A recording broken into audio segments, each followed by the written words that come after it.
ఈరోజు అయితే పెసరపప్పు ఎర్రపప్పుతో మంచి టేస్టీ అయినటువంటి పప్పుచారుని అయితే చూపించబోతున్నాను. అందరికీ హాయ్, నేను మీ Latha. Welcome to my channel. వేడివేడి అన్నంలో వేసుకొని తిన్నారంటే చాలా టేస్టీగా ఉంటుంది. ఒక గిన్నెలోకి నేను ఒక చిన్న గ్లాస్తో పెసరపప్పు ఎర్రపప్పు రెండు కూడా తీసుకొని కడుక్కున్నాను. వీటితో పాటు మీరు ఏ పప్పు అయినా యాడ్ చేసుకోవచ్చు. నేనైతే ఈ రెండు పప్పులతో చూపిస్తున్నాను. కుక్కర్లో వేసి చేస్తూ ఉన్నాను. మీకు కావాలంటే గిన్నెలో కూడా వండుకోవచ్చు. కడిగి మనం కుక్కర్లో వేసుకున్న తర్వాత ఒక 2 టమాటాలు కట్ చేసుకొని 2-3 పచ్చిమిరపకాయలు కొన్నన్ని నీళ్లు పోసుకొని ఇందులో కొంచెం ఆయిల్ వేసుకొని మూత పెట్టేసుకొని ఒక్క విజిల్ రానిస్తే సరిపోతుంది. ఒక గిన్నెలోకి వేరొక గిన్నెలోకి ఆయిల్ వేసుకొని ఆవాలు, జీలకర్ర, ఎండుమిరపకాయలు, కరివేపాకు, వెల్లుల్లి వేసుకోవాలి.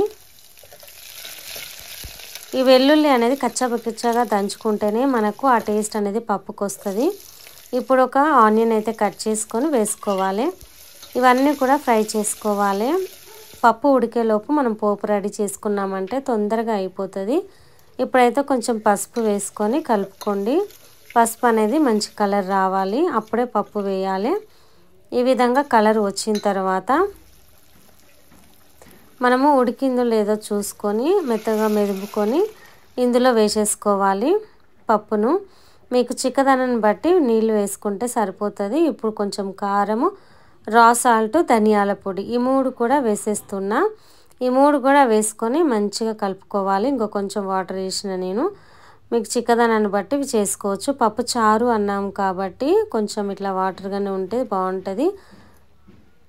ఈ పప్పునైతే ఇట్లా పప్పు చారు లాగానే చేసుకోవాలి. గట్టిగా చేస్తే అంత బాగుండదు. ఒక 5 మినిట్స్ మరిగించారంటే మనకు పప్పు చారు అయితే రెడీ అయిపోతుంది. కొత్తిమీర వేసుకొని వేడి వేడి అన్నంతో సర్వ్ చేసుకున్నామంటే ఇంకా అంతే, మాటలు ఉండవు. అంత బాగుంటుంది. సూపర్ టేస్టీగా ఉంటుంది.